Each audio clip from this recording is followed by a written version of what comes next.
Ambition is a powerful force. The power of ambition turns hopeful wishes into reality. It leads you on the right course to the good life. Legitimate ambition says, I only want something at the service of others, not at the expense of others. If it is your ambition to be great, you must first find a way to do so by serving others. If it is your ambition to be wealthy, you must first learn how to give. If it is your ambition to be healthy, you must first learn to stop doing the things that can make you and others sick. This is Jim Rohn. You're about to hear why ambition is at the core of every success. I encourage you to listen well and take notes on the information that is relevant to you. But remember, this is only the beginning. The insights you will learn from this program are seeds that have the capacity to lead to extraordinary achievement. My hope is that you will cultivate these ideas with your own imagination and creativity. Water them with your faith. Intensify them with your activity so that they will grow and bear fruit. I'm always intrigued with the challenge of trying to put into words the ideas that can make a difference in a person's life. And now I have the pleasure of sharing these ideas with you. For more than 30 years, Jim Rohn has focused on the fundamentals of human behavior that lead to exceptional personal and business performance. And he has established an unparalleled reputation as a dynamic and memorable speaker. The power behind his message is not just in what you learn by listening, but in what you feel. For that reason, he is uniquely qualified to present The Power of Ambition. In this program, Jim will guide you to the true source of ambition, the one that resides within yourself. His inspirational approach will help you develop your inner motivation and drive, and you'll discover the insights and strategies that can bring you to the highest levels of achievement. So let's rejoin Jim now and learn how you can harness the power of your own personal ambition.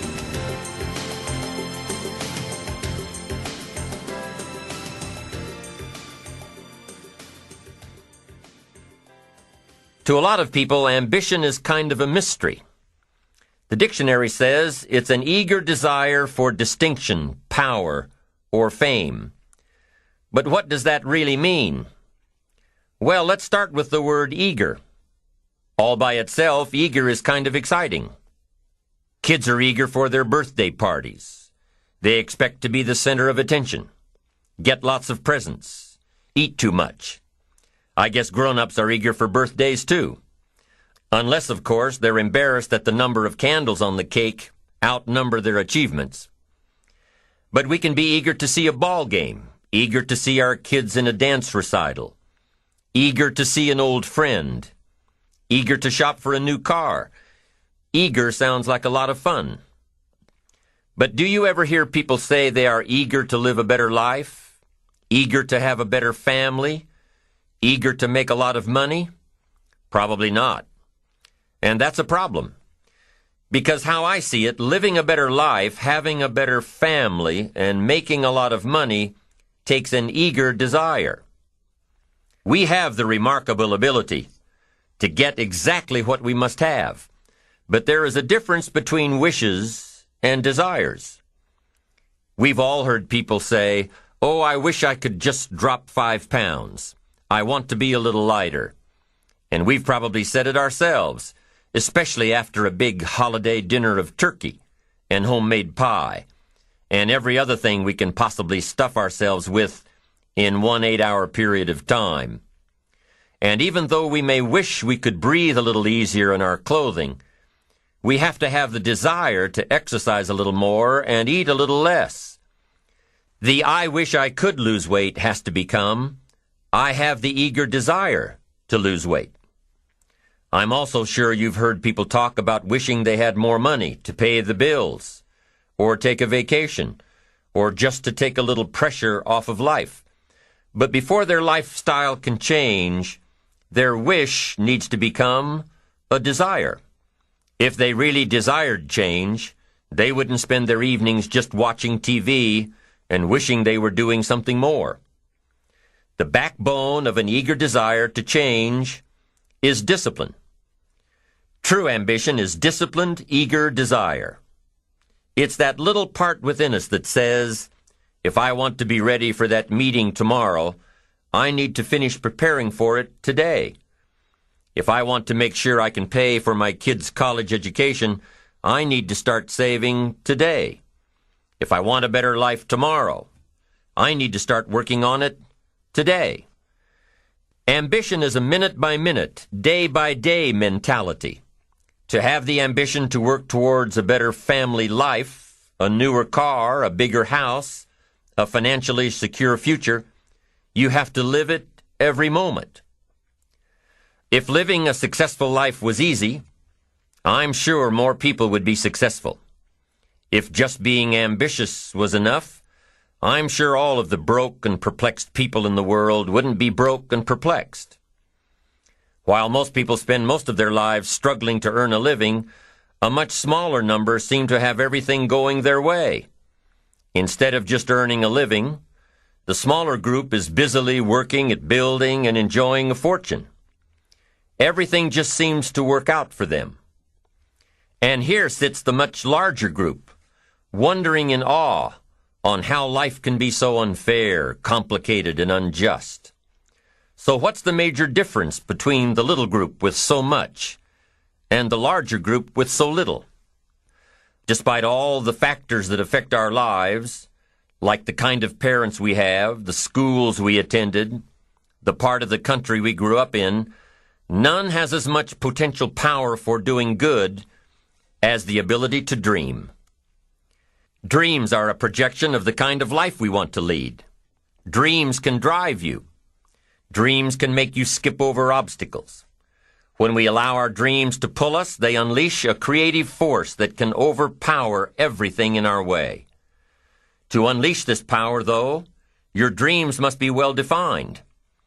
A fuzzy future has little pull power. Well-defined dreams are not fuzzy. Wishes are fuzzy. To really achieve your dreams, to really have your future plans pull you, your dreams must be vivid. If you've ever hiked a 14,000-foot peak in the Rocky Mountains, one thought has surely come to mind. How did the settlers of this country do it? How did they get from the East Coast to the West Coast? By foot. Carrying one day's supply of food and water is hard enough. Can you imagine hauling all of your worldly goods with you? Mile after mile, day after day, month after month? These people had dreams, big ones. They had ambition. They didn't focus on the hardship of getting up the mountain. In their minds, they were already on the other side. Their bodies just hadn't gotten them there yet. Despite all of their pains and struggles, births and deaths along the way, those who made it to the other side had a single vision: to reach the land of continuous sunshine and extraordinary wealth. To start over where anything was possible, where everything was possible. Their dreams were stronger than the obstacles in their way. You've got to be a dreamer. You've got to see the future finished in advance. You've got to see California while you're climbing 14,000-foot peaks. You've got to see the finish line while you're running the race. You've got to hear the cheers when you're in the middle of a monster project. And you've got to be willing to put yourself through the paces of doing the uncomfortable until it becomes comfortable. Because that's how you realize your dreams. Our great country was founded with dreams. They've always been important. Dreams are what caused thousands of people to leave their homes and families and start over in a land where anything was possible. To this day, dreams continue to bring people to our land of opportunity, to a country where you can start with little and end up with a lot, to America. Don't you sometimes wonder why so many immigrants who come to America can build a new life and a fortune while many of the people who were born here are barely surviving? They have a dream, a defined goal, ambition. Aside from the pioneers that crossed the prairies and the mountains to reach their vision of hope and future promises, there are other amazing examples of how ambition has shaped America. Take Ben Franklin, for instance. When most people think of Ben Franklin, they remember the kite and the lightning bolt and the discovery of electricity. What a lot of people may not know is that Ben Franklin was one of the first writers to address self-making. When Franklin started Poor Richard's Almanac in 1732, he used the blank spaces between the crop data and the weather information to insert clever bits of moral and practical advice. I'm sure you've heard the saying, fish and company start to stink in 3 days. Well, that was one of hundreds of Ben Franklin's comments on life. Another was, diligence is the mother of good luck. You know, it's amazing how hard-working, smart-working people have all the luck. We sometimes hear of a brand-new musical group, an overnight success. They must have been in the right place at the right time, knew the right people, had a friend to help them out. But if you've ever watched an interview with some of these folks, you'll probably hear that their overnight success took several years. Diligence is the mother of good luck. Now, in addition to these witticisms, Ben Franklin gave us 3 principles of success and ambition that have withstood the test of time. Number 1, happiness doesn't come from big pieces of great success, but from small advantages hammered out day by day. What Mr. Franklin is saying here is that we must be happy with what we've got when we're in pursuit of what we want. Too often we say, oh, I'll be happy when I just get that promotion. I'll be happy when I just land that contract. I'll be happy when I just have more money. I'll be happy when I just. Just what? You won't be any happier when you reach your goals than you are right now. It just doesn't work that way. Abraham Lincoln said it best. He said, you'll be as happy as you make up your mind to be. Right now, whether you're on your way, whether you've already gotten there, you'll be as happy as you make up your mind to be now. Right now. Being happy on the way doesn't mean you can't aim for great things. After all, look at everything Franklin accomplished in his lifetime. It means that big achievements come one small advantage at a time. It means that you've got to enjoy the journey. It means that you must enjoy and take pride in your little accomplishments. It means enjoying who you are becoming in pursuit of your eager desire, every day, every single day. Ben Franklin's second principle said that life is plastic. Within each of us is the power to mold ourselves and mold our environment. It is up to each of us to begin this molding process with a final product in mind. And it is within our power to work it and form it every minute, every day, every month, every year.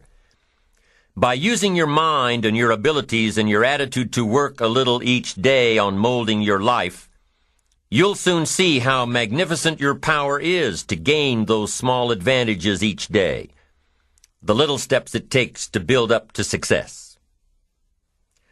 Principle number 3, success is a pleasure. Success is a pleasure. If what you are doing today isn't satisfying, gratifying, guess what? You're really not successful. If you are not fulfilled with what you are doing today, you cannot possibly be successful. It doesn't matter how many worldly possessions you may have, how many cars, how many toys, how much money. If you're not happy with your life as it is, you cannot be successful. Now, I know that success is a relative term. It means different things to different people. To a school kid, success may mean a star on top of his latest test. To a homemaker, it probably means that she has a well-run household and a wonderful family. To an outside professional, it's most likely the thrill of closing a major contract, or the pride in accepting a performance bonus, or being named the top-producing salesperson. But the one thing you will hear from everyone who is successful is that they are happy with who they are and what they are doing. They are happy, content, satisfied. Success is a pleasure. What have you done today that makes this day successful? Think about it and write it down.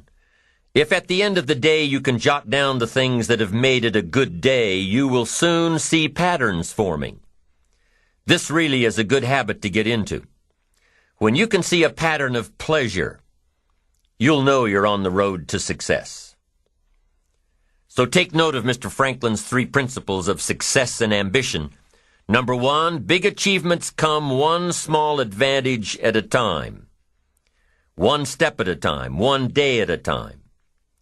Number 2, you have the power to mold your life, to make it whatever you want, to shape it and reshape it. And number 3, success is measured through pleasure. This is the key one. Success is measured through pleasure.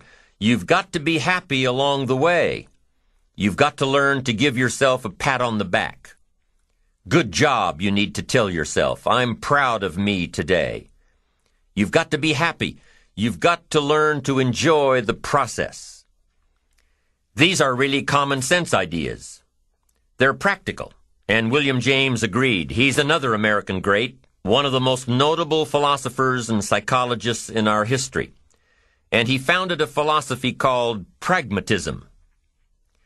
To be pragmatic is to be practical, to test the validity of a concept by its practical results, to actually question something and rate its usefulness by what it can do for you, to hear a method of doing something and figuring out if it's even worth your while.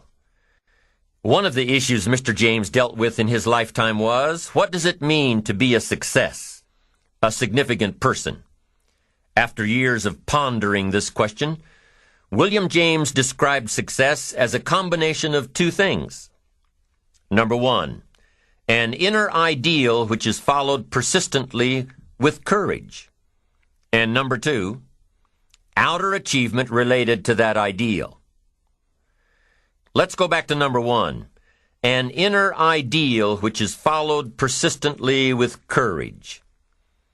I take that to mean defining a goal and having the resolve to complete it. No matter what, I'll do it or die. Promise yourself you'll read the books until your skills change. Go to the seminars until you get a handle on it. Do it until it makes sense. Practice it until you've got it right. Don't give up until you get where you want to be, however long that is. Step by step, piece by piece, book by book, seminar by seminar, do it until. Go for it. Until is a very important word. It's magic. It means that you'll never give up. Don't miss the chance to grow, to pay the price. Until you learn, change, grow. You'll discover some of life's great treasures when you pay that price. William James' second part to success dealt with the outer achievement related to that ideal. You need both aspects to really be a success. But what Dr. James realized about his philosophy of success was that the first part is indeed more important than the second. Going for it. As long as you're working toward your inner goal, your dream, then success is possible. But once you give up your inner vision, then you can never become successful. You never will become successful. Until doesn't even matter. Now, maybe the person who's been working on a project for 10 years can be successful in his own right, if he's honestly working toward it, doing everything to make himself worthy of reaching the dream, really happy with where he is, doing it until. Then maybe he is a success. It's a personal thing, going for it one step at a time. Going for small accomplishments along the way for however long it takes. So let's think about this for a moment. What outside evidence or results or proof can be seen when you accomplish your goals one step at a time? You'll start to see things change around you, little things, not major things, but little everyday things, things you may not even notice unless you are paying attention. If you're one of those who'd rather stay up late and get up late, only to discover that your workplace doesn't fit your schedule, and you roll out of bed cursing the alarm clock every morning, maybe you could start with the little change of going to bed half an hour earlier than normal. And maybe you'll see, in time of course, you can't train your body overnight, maybe you'll find out that you jump out of bed in a better mood, and that your day will start better, and that you'll get more done, and that the people around you that caused you problems aren't so hard to work with after all. It all starts by making one little change and adding to it every day. You see, you can't change what's going on around you without first changing what's going on within you. Start changing how you look at mornings, and sure enough, people will start changing how they look at you.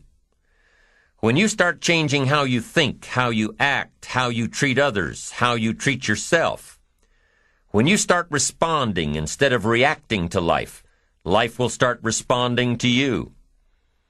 I'm telling you that you can do it with your lifestyle. You can do it with your sales career. You can do it with your management career. You can do it with any part of your life. If you are looking for equities unmatched, don't curse the only thing you have: seed and soil, sunshine and rain, miracle and seasons. But start processing things like we're covering in this program, and change will take off for you. You cannot believe what can happen in such a short period of time. So you ask yourself, what small changes can I start making today? Well, you can start in your car on your way to work. If you're sitting on the highway, stop-and-go traffic, moving at about 15 miles per hour tops, look at the guy or the lady sitting next to you and give them a smile, or thumbs up, or even wave. Now, some people might think you're a little strange, but hey, you'll feel better. And tomorrow, when you get into the office, how about a big cheery hello to the people at the front desk, and everyone you see on the way to your office? And when you get home tonight, how about giving your wife or husband and kids big hugs instead of collapsing on the sofa? When you start with the little things that make others happy, improve their day, you'll find that these little things add up to big ones. So what happens when you start taking charge of your own personal happiness, your own life? Do you think that these little things will somehow make a difference in meeting your goals? You bet they will. You can't do it alone. You can't be successful by yourself. It's hard to find a rich hermit, you know. The ambitious person realizes that each of us needs all of us. You all by yourself may have finalized the company's marketing plan, or finished up the sales projections, or even wrote the mission statement for the year to come. Even if you did this all by yourself, you really had the help of all of those around you who tolerated and supported your need to be undisturbed, or provided service to you during the project. Maybe you should thank those people every once in a while with a dinner certificate, or a bouquet of flowers, or 18 holes of golf. Even a thank you note. Thank you notes are so important. After all, without your support team, you probably wouldn't be where you are today. You can't be successful by yourself. So thank them. Thank those around you, and let them know just how important they are to you. Be it your office personnel, or your family, or your friends, a thank you sure goes a long way. So, is it important to do a little extra for these people as you are working your way toward your goals? I think so. I'm sure you do too.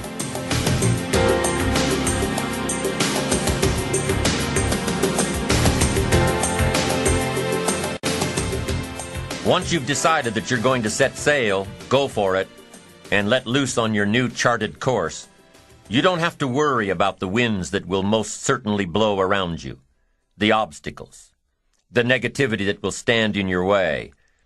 You don't have to worry about what other people will say. You just have to keep your mind on your course. Those winds may blow fast and furious, but if you know your path, if you know where you are going, They will help push you toward the dreams and goals and treasures that you have already decided you're going after. Your goals will push you forward, ahead of the stormy weather. There are some amazing people around that we can learn from today, people who have already braved the storms and come out on top, people who are still alive today, people who started with nothing and ended up with something great, famous people, not so famous people, maybe even people you know, but don't know their stories, people who had an early vision and ambition, people who turned their focused dreams into the reality of success. One of my friends tells this story about her dad. She thinks he's cheap. She gives him a hard time every time they go to one of those all-you-can-eat places, because he eats all he can eat, until he can't move, until he needs to take something for indigestion. But she knows where he came from, his history, and understands just why he is the way he is. He eats all he can eat because he was raised in an orphanage, a place where you had to grab all you could or you'd be hungry. But the real story behind her father is that he made himself a millionaire with nothing more than a dream. He watched his own father drown when he was 4, was taken away from his mother a few years later and put into an orphanage because he was so bad. Raised by other people, strangers. After growing up in foster homes, he decided to go out on his own. He barely finished high school.